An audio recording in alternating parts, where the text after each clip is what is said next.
बहुत खुश हो ना तुम मेरी मेहंदी खराब करके?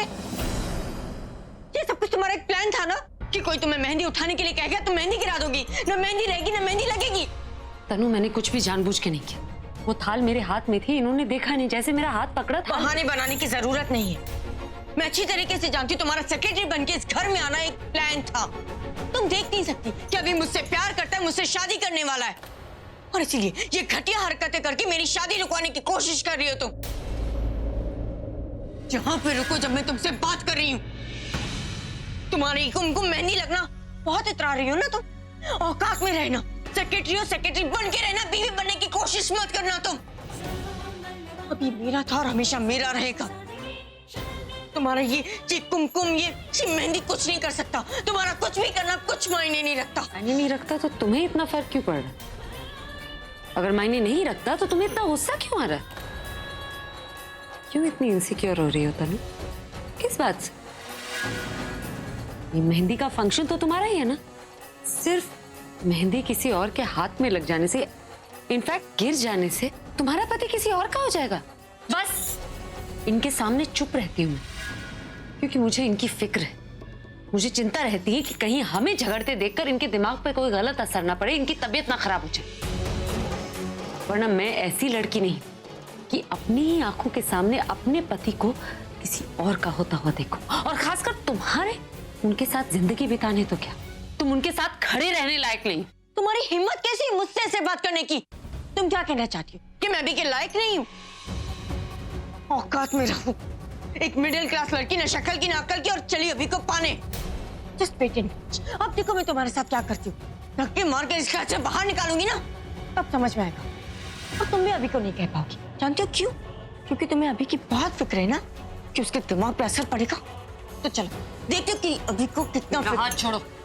हाँ चलो यहाँ से। मेरा हाथ छोड़ो तुम। तुम्हें जो करना है ना घर के बाहर से करना। चलो यहाँ से। निकिता, ये क्या कर रही है तुम? हाथ छोड़ो। नहीं भी, ने जानबूझ के मेरी मेहंदी खराब की। मैं अब शगुन कर दिया। ये जलती है मुझसे, नफरत करती है और इसलिए हमारी मेहंदी खराब कर रही है। तनु, इसने जानबूझकर कुछ नहीं किया। वो मेरी गलती की वजह से थाल गिरा हुआ, और इतनी सी बात का तुम इतना बड़ा इश्यू क्यों बना रही?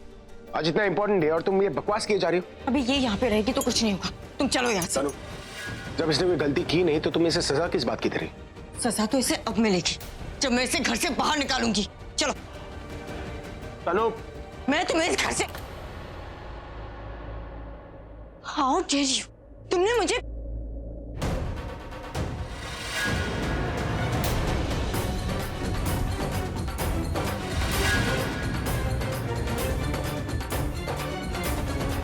तुम्हारी हिम्मत कैसे हुई इस पर हाथ उठाने की? जब मैं बोल रहा हूं कि इसने जानबूझकर कुछ नहीं किया, तुम फिर भी इस पर चढ़ रही हो, और अब तुमने हाथ उठाने की जुर्रत की। एक बात कान खोलकर सुन लो, ये सिर्फ मेरी सेक्रेटरी नहीं बल्कि सेक्रेटरी से बढ़कर है। इसलिए दोबारा ये सब करने की जुर्रत मत करना। ये कहता है अगर ये कुछ अच्छा करती है ना तो मेरे लिए करती है, कुछ गलत करती है तो मेरी वजह से करती है, इसलिए इसके हर सही गलत में मैं भी शामिल हूं। ये मेरे लिए यहां पर आती है, मेरी खुशियों के लिए काम करती है, तो इसकी खुशियां, इसके सुख दुख में मैं इसके साथ हूं। ये सिर्फ मेरे काम नहीं करती, मेरे परिवार के लिए भी काम करती है, उन्हें अपना मानती है। इसने तुम्हारी मॉम की भी हेल्प की, तो इसके परिवार को भी मैं अपना मानता हूं। तो जो मेरे लिए इतना सब कुछ कर सकती है ना, उसके साथ मैं गलत होते हुए नहीं देख सकता। इस पर आने वाली हर मुसीबत, हर परेशानी मुझे अपनी लगती है, इसलिए तुमने इसकी नहीं बल्कि मेरी इंसल्ट की है। तुमने इस पर नहीं बल्कि मुझ पर हाथ उठाने की कोशिश की। तो अब मैं इसी के सामने तुम्हें एक चीज आखिरी बार बोल देता हूं कि इस पर आने वाली हर मुसीबत को मुझसे गुजरना होगा। इस पर आने वाली हर परेशानी मेरी होगी, जिससे निपटने का तरीका भी मेरा होगा। अभी तुम फिर से इसकी वजह से मेरी इंसल्ट कर रहे हो, अपनी सेक्रेटरी की वजह से अपने होने वाली बीवी को डांट रहे हो। मतलब मेरी कोई इमेज नहीं है क्या? और तुमने मेरी मेहंदी लगाई ना, तुम्हें इस घर से निकलना होगा। तुम चलो यहाँ से। तुम ऐसा कुछ नहीं करोगे। क्यों नहीं करूंगी? अभी इसने मेरी मेहंदी बस। मेहंदी मेहंदी मेहंदी, कोई अपने मेहंदी पे ऐसे बिहेव करता है क्या? एक तो मुझे मेहंदी करनी नहीं थी, तुम्हारी मॉम की वजह से मैं मेहंदी करने के लिए मान गया। मेहंदी के नाम पर तमाशा बना दिया है तुमने। I am calling off this mehndi right now. नहीं करनी मुझे कोई मेहंदी मेहंदी।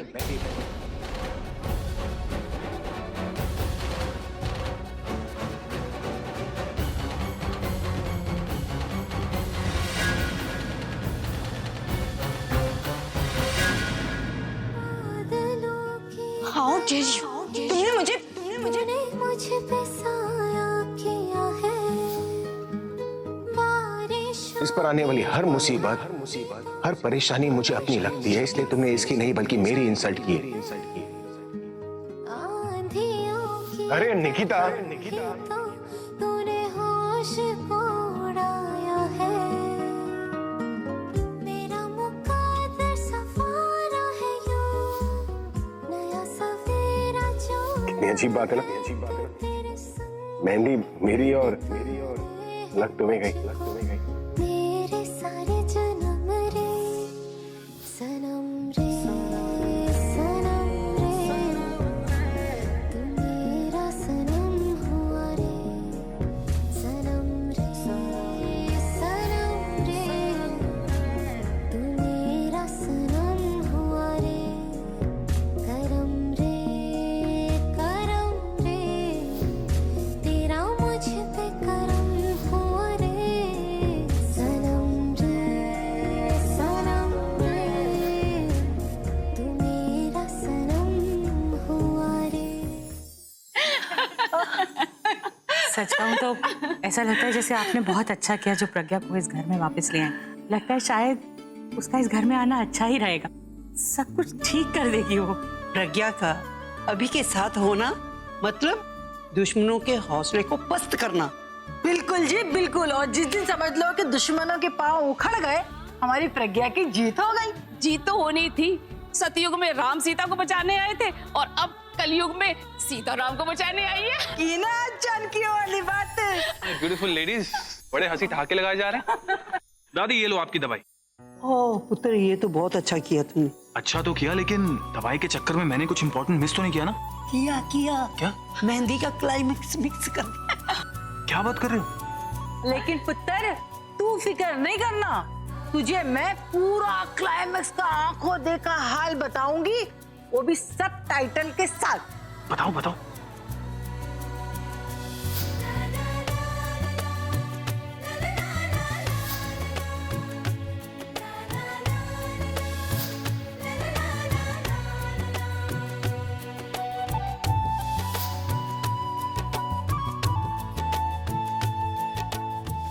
अरे यहाँ तो पूरी की पूरी पिक्चर ही मिस हो गई। पर कोई बात नहीं, मैं खुश हूं कि मेरे पीछे से ही सही, पर ये सब हुआ तो सही। नहीं तो पिछले कुछ दिनों से मैं बहुत परेशान था। मुझे तो ऐसा लग रहा था कि अभी के दिल में दी के लिए कुछ है ही नहीं। वो इनडायरेक्टली या डायरेक्टली कभी दी के लिए अपनी फीलिंग्स ही शो नहीं करता, बस अपनी सेक्रेटरी की थोड़ी तारीफ कर देता है। उससे ज्यादा दी उसके लिए कुछ है ही नहीं। पर अब तो ऐसा लग रहा है कि अभी की सारी फीलिंग्स दी के हाथ में मेहंदी बनकर लग गई। अरे पुत्र, हाथों में नहीं, ये मेहंदी का रंग तो उसके दिल के अंदर घुस गया है। तुझे शक्ल नहीं देखी थी? अरे कितनी खुश नजर आ रही थी। मैंने तो नहीं देखा, बट आई होप आलिया और तनु ने जरूर देखा, क्योंकि अगर वो रोज सुबह उठकर दी को इसी तरह खुश देखेंगे ना, तो आई एम श्योर एक हफ्ते के अंदर दोनों इस घर से चली जाएंगे। इस बार अगर ऐसा होगा ना तो इस बार की दिवाली कुछ अलग ही हो।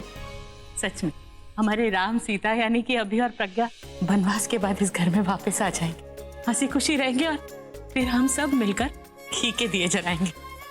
ऐसा ही होगा ना, क्योंकि अब मैं तो क्या, भगवान भी आपको इतने टाइम के बाद खुश दिखाए, और आपकी खुशी के लिए उन्हें इतना तो करना होगा।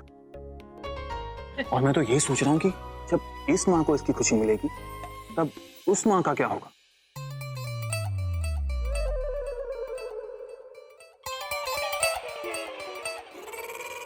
अगर उन्हें सच में हार्ट अटैक आ गया तो कौन बचाएगा उन्हें? उन्होंने हार्ट अटैक का बहाना करके तनु को इस घर में तो ले आए। जब अभी तनु को घर से निकालेगा, फिर किस बीमारी का बहाना बनाएंगी?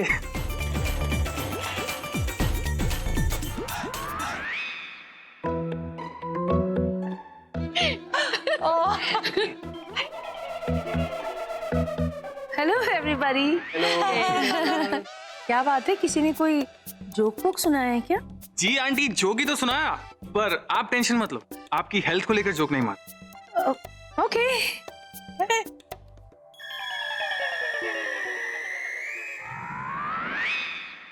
क्या बोली जा रही है तनु? तुम किसकी बात कर रही हो? उस प्रज्ञा के बारे में बात कर रही हूँ। मैंने उसे बहुत सुनाया कि उसकी हिम्मत कैसे हुई मेरी मेहंदी लगाने की, वो भी अभी के हाथों से। मैंने उसे बहुत डांटा और अभी ने मुझे डांटा कि मेरी हिम्मत कैसे हुई उस प्रज्ञा को डांटने की। मैंने कहा कि मुझे ये प्रज्ञा फंक्शन में नहीं चाहिए, तो अभी ने कहा मुझे ये मेहंदी ही नहीं करनी। ये मेहंदी वो मेरी माँ की वजह से कर रहा था और अब उसे वो भी नहीं करनी। तनु, तनु तुमने ये क्या किया? मैंने क्या किया? मैं तो सिर्फ प्रज्ञा को सुना रही थी। ओ प्लीज तनु, डफर की डफर ही रहोगी क्या? क्या जरूरत है उसे डांटने की? क्या जरूरत थी? मतलब डांटू नहीं तो और क्या करूं? उसने मेरी मेहंदी लगाई, वो भी अभी के हाथों से। मेरी मेहंदी का फर्क पड़ता है तनु, अगर उसके हाथ में थोड़ी सी मेहंदी लग गई तो? फंक्शन किसका था? तुम्हारा। उसके मांग में सिंदूर गिर गया तो क्या फर्क पड़ता है यार? वो चाहती यही थी कि कुछ ना कुछ वो करे जिससे तुम्हें गुस्सा आए और तुम पूरा काम बिगाड़ दो। जान जान के मुझे पोक कर रही थी। तुमने देखा नहीं उसकी माँ कैसे मुझे सुना रही थी, लेकिन मैंने कुछ कहा? मैंने कुछ किया तनु? नहीं ना, मैंने अपने इमोशन को कंट्रोल में रखा। तुमसे कंट्रोल नहीं होता। हाँ यार, नहीं होता कंट्रोल। उस प्रज्ञा को देख के खून खौलता है मेरा। अरे इसी एटीट्यूड की वजह से ना तुम एक दिन बहुत बड़ी प्रॉब्लम में फंसोगे। खून खौल रहा था तुम्हारा। जो लोग अपने गुस्से की आग में जीते हैं ना, वो उसी आग में जलकर मर जाते हैं। कुछ ना कुछ उल्टा सीधा करोगे ही करोगे, और वो तुमने कर दी। गॉड, क्या प्लान किया था? क्या? Damn it. सॉरी आलिया, मुझे नहीं पता था बात यहाँ तक पहुंच जाएगी और मेहंदी का फंक्शन कैंसिल हो जाएगा। आलिया की शादी मेरे लिए बहुत इंपॉर्टेंट है, प्लीज कुछ करो। अगर ये शादी नहीं हुई तो लोगों के सामने मेरा मजाक बन जाएगा। तुम्हें क्या लगता है कि इसका इफेक्ट सिर्फ तुम पर पड़ेगा? मुझे तो समझ नहीं आ रहा है कि मैं इन लोगों को कैसे फेस करूंगी। ये प्रज्ञा, दादी, उसकी पूरी फैमिली हंसेगी मुझ पर। नहीं, मैं ये होने नहीं दे सकती। मेरे लिए एक कंपटीशन है और मैं इसे नहीं हार सकती। चैलेंज किया था उन्होंने मुझे, ये चैलेंज मैं किसी भी कीमत पर नहीं हार सकती तनु। और तुमने क्या ठान ली है कि सारी चीजें जो करनी है तुम्हें वो ऑपोजिशन के फेवर में ही करनी है? तो मेरी टीम में हो या उनकी टीम में, जब देखो कुछ ना कुछ ऐसा कर देती हो जिसकी वजह से मैं हार जाती हूँ, वो जीत जाते हैं। तुम नहीं आलिया, हम हार जाते। हार मेरी भी होती है और ये सब कुछ मैं जानबूझ के नहीं करती हूँ। मैं पूरी कोशिश करती लेकिन नहीं होता यार, मैं क्या करूँ? प्लीज कुछ करो। ये शादी मेरे लिए सच में बहुत इंपॉर्टेंट है। इंपॉर्टेंट है तो जाओ जाकर भाई से माफी मांगो। मैं क्यों मांगू? मेहंदी तुम्हारी, गलती तुम्हारी, तो क्या माफी जाकर मैं मांगू? हाथ जोड़ना है तो हाथ जोड़ो, पैर में पड़ना है तो पैर पड़ो, नाक रगड़ो। मैं तो बोलती हूँ जो करना है करो, किसी भी हद तक जाना है वहां जाओ तनु, लेकिन भाई से माफी तुम्हें लेनी ही होगी। मुझे लगता है कि माफी मांगने से अभी मुझे माफ कर देगा। तुम्हारे पास कोई और ऑप्शन है क्या तनु? इसलिए जाओ वहां पर and give your best shot to it. और जब तुम भाई से माफी मांग रही होगी, उन्हें मना रही होगी, तो सिर्फ एक चीज अपने दिमाग में रखना तनु, कि उस प्रज्ञा को किसी भी हाल में तुम्हें जीतने नहीं देना है, समझी? मैं उस प्रज्ञा को जीतने नहीं दूंगी। मैं अभी जाके अभी से माफी मांगती हूँ, मांगती हूँ उससे माफी।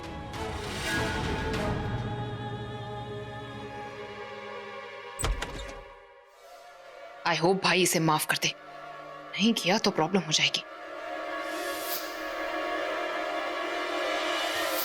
इस चूहे बिल्ली के खेल में ये बिल्ली तो काफी आगे निकल रही है। कहीं मैंने ही तो इसके कुमकुम और इसके भाग्य को अंडर एस्टिमेट नहीं कर लिया। पर चलो ठीक है, तुम क्या कर सकती हो ये मुझे अब पता चल गया। अब तुम देखो, तुम्हारा कुमकुम भाग्य तो अब मैं लिखती हूँ।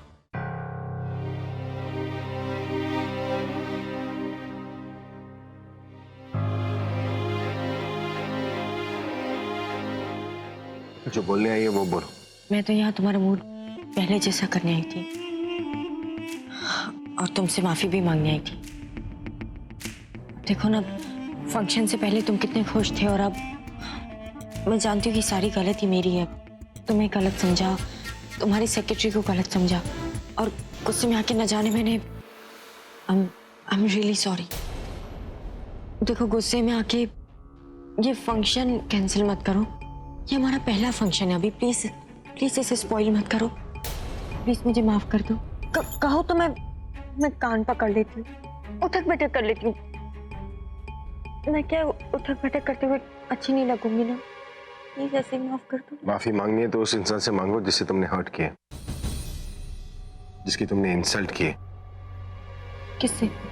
मेरे दोस्त से। तुम्हारा दोस्त पूरब? निकिता। वो सिर्फ मेरी सेक्रेटरी नहीं, मेरी दोस्त भी।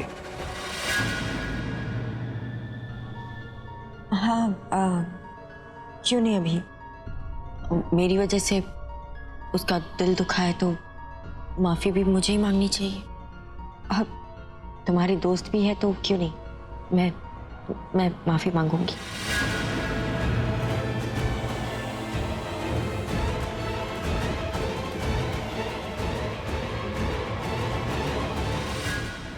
तेरी खुशियां तेरे जीवन को लेके हमेशा मैं डरी डरी रहती, लेकिन भगवान है ना, वो कुछ ना कुछ ऐसा कर ही देते हैं कि मुझे यकीन हो जाता है कि अभी के नाम का सिंदूर, उसके नाम का ये कुमकुम और उसके नाम की मेहंदी जब तक तेरे हाथों में है ना, तब तक कुछ नहीं बिगड़ेगा। तू हमेशा खुश रहेगी और तुझे खुश देखकर मैं हमेशा खुश होंगी बेटा। माँ, आप ये मेरी खुशी की चिंता करना ना बंद कर दीजिए, क्योंकि आप जानती हैं ना, भगवान मेरे साथ है तो मेरे साथ कभी कुछ गलत हो नहीं सकता। हाँ, आप बस भगवान से ये प्रार्थना कीजिए कि इनकी याददाश्त किसी तरह जल्दी से वापस आ जाए। हाँ, जल्दी से आ जाए तो अच्छा ही होगा ना। सरला जी, मेरा पोता आपका दामाद तभी बन सकता है ना जब उसको इसकी याद आ जाएगी। अब उसकी याददाश्त वापस लाने के लिए कुछ तो करना ही पड़ेगा, चाहे उसके सर पे झूठ मूठ का डंडा ही क्यों ना मार दे।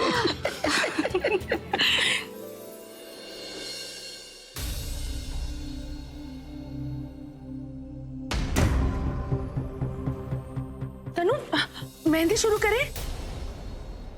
आंटी जी, जहां आप खड़ी थी वापस जाके खड़ी हो जाओ।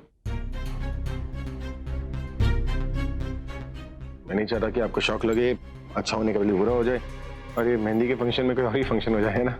अभी क्या मतलब है इस बात का? मामा प्लीज मुझे 2 मिनट दीजिए ना, मैं आपको सब समझाती हूँ please. Tanu, mehndi? Mama 2 doctor minute. साहब, क्या कर रहे हैं आप? इन्हें बिठाइए, लिटाइए, पर खड़े होने मत दीजिए। क्या सर वो मैडम प्लीज आप आइए ना।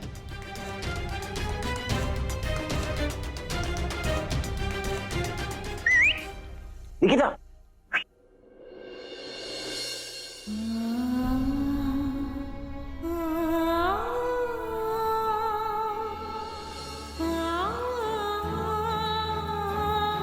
जी सर, कोई काम था? काम मुझे नहीं, इसे था। बोलो। एक्चुअली ऊपर जो कुछ भी हुआ, अगर तुम्हें बुरा लगा हो तो। नो अगर, नो मगर। हाँ, आई मीन ऑफ कोर्स बुरा लगा होगा जो कुछ भी कहा मैंने, तो माफ कर दो मुझे। सॉरी। फॉर्मेलिटी।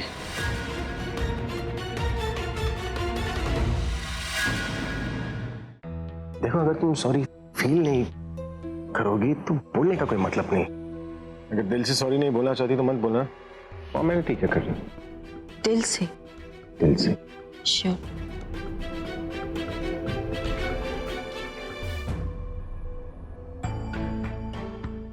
लिसन निकिता, ऊपर जो कुछ भी हुआ सब मेरी गलती थी।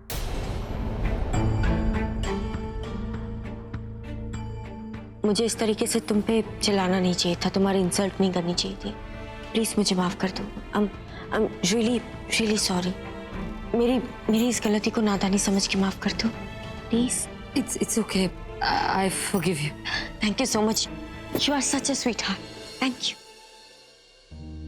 निकिता ने मुझे माफ कर दिया, और तुमने कहा था ना अगर निकिता माफ कर देगी तो हमारी मेहंदी। हो गया?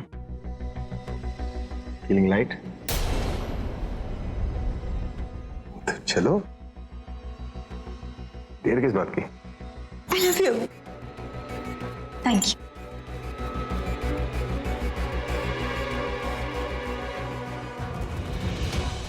वाह तनु, सो ग्लैड सब कुछ एकदम बढ़िया हो गया। मैं फटाफट से जाकर मेहंदी ले आती हूँ। प्लीज चलिए, बहुत जल्दी लेके आना। वरना ऐसा ना हो कि फिर से अभी का मूड चेंज हो जाए। चले।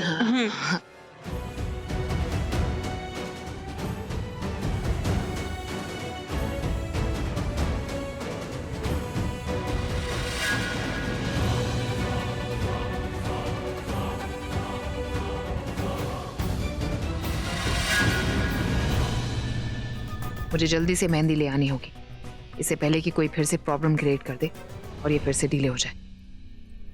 ये क्या किया आपने? आपने उस तनु को माफ क्यों करती? पता है आप उसे माफ नहीं करती तो ये मेहंदी रुक जाती। सब कुछ इतना अच्छा चल रहा था और आपने। वो मुझे कहाँ पता था कि ऊपर जाकर उसने इन्हें क्या पट्टी पढ़ाई। अगर मुझे पता होता तो माफ थोड़ी करती। उसने पट्टी पढ़ाई होगी, प्रॉमिस लिया होगा कि माफी के बदले मेहंदी करवा देगी। लेकिन एक बात है पूरा, जब वो मुझसे माफी मांग रही थी ना, मुझे दिल से बहुत ज्यादा खुशी हुई। जनरली मांग रही थी ना। उसे शक्ल देखने वाली थी उसकी, कैसे गिड़गिड़ा रही थी। ना कर करती तो और मजा आता। वैसे भी अगर आपकी माफी की वजह से ये मेहंदी हो भी रही है तो ठीक है, कम से कम इससे ये तो पता चलता है कि अभी के दिल में आपके लिए कितनी रिस्पेक्ट है। आपके लिए वो मेहंदी कैंसिल करने वाला था और हो सकता है कि आगे चल के शादी भी कैंसिल कर दे।